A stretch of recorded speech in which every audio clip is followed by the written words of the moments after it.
Okay, real talk. You just spent an hour studying.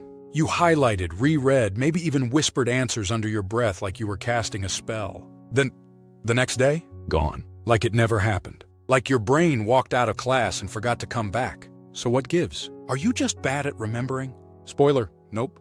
In this video, we're unpacking why your brain forgets things right after studying and what to do to actually make stuff stick. Let's get into it. First, your brain isn't a hard drive. It's a survival machine. This is important. Your brain isn't wired to remember everything. It's wired to prioritize survival. That means it's constantly asking, is this information useful? Is it meaningful? Do I need this later? Or nah. So when you read a page about the Treaty of Versailles or the digestive system without connecting it to anything real, your brain's like, not essential. Yeet. And just like that, it's gone. Next, the forgetting curve is real, and it's ruthless. A psychologist named Hermann Ebbinghaus ran memory experiments on himself and discovered something brutal. If you learn something once and never review it, you'll forget about 50% of it within an hour. By day 2, you're down to 20-30%. By the end of the week, good luck. It's called the forgetting curve, and unless you do something to interrupt it, your brain defaults to deletion. This isn't failure, it's biology.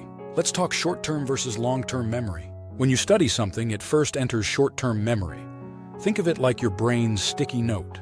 It's quick but temporary. To move that info into long-term memory, the kind you actually use on exams or in real life, your brain needs repetition, rest, emotional connection, context. No emotion, no repetition, no meaning.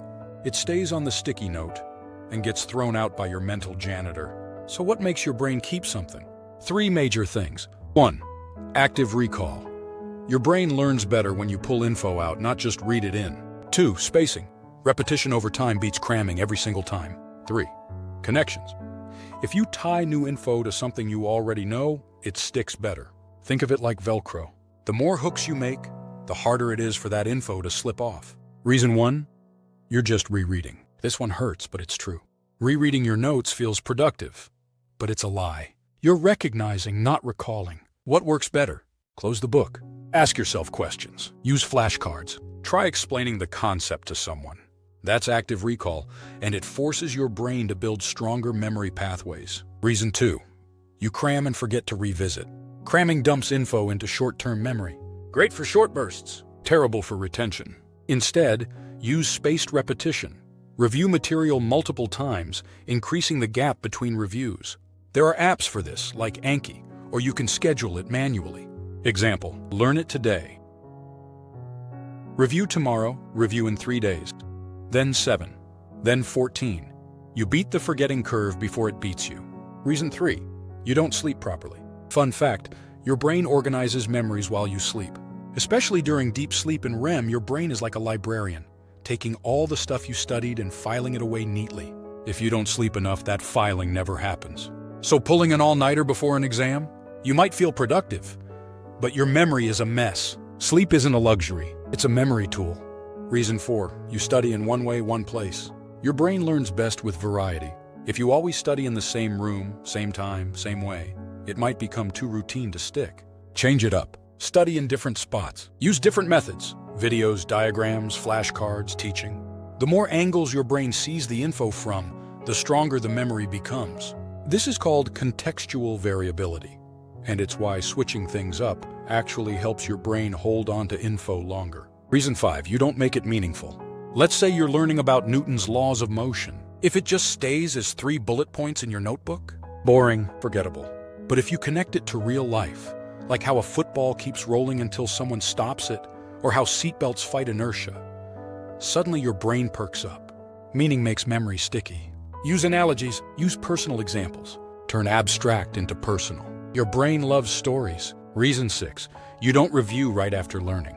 Here's a trick. Do a quick review 10-30 minutes after learning something. Not the next day, right after. Why? Because that's when the memory is fragile and easiest to reinforce. It's like stamping a fresh page.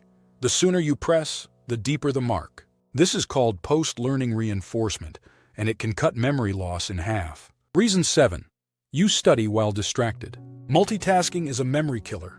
When your phone buzzes every 2 minutes, or you've got 12 tabs open while watching a YouTube video, your brain can't focus enough to encode anything properly.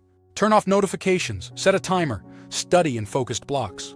Even 25 minutes of distraction-free focus beats 2 hours of half-scrolling, half-studying confusion. So, what can you do differently starting today? Use active recall, not just rereading. Sleep for real. Don't skip it. Spread your review sessions out over time. Make the material meaningful and personal. Mix up your study spots and methods. Review right after you study, cut the noise. Distractions ruin retention. Your brain isn't broken.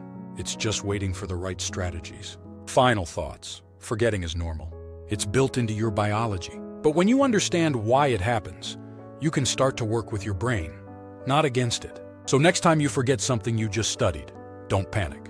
Take it as a sign to switch up your strategy. You've got this. And hey, if this helped you understand your memory better, hit that like button before your brain forgets you saw this. Drop a comment with the technique you're going to try next, and subscribe if you want more science-backed study tips without the boring lecture vibe. Catch you in the next one.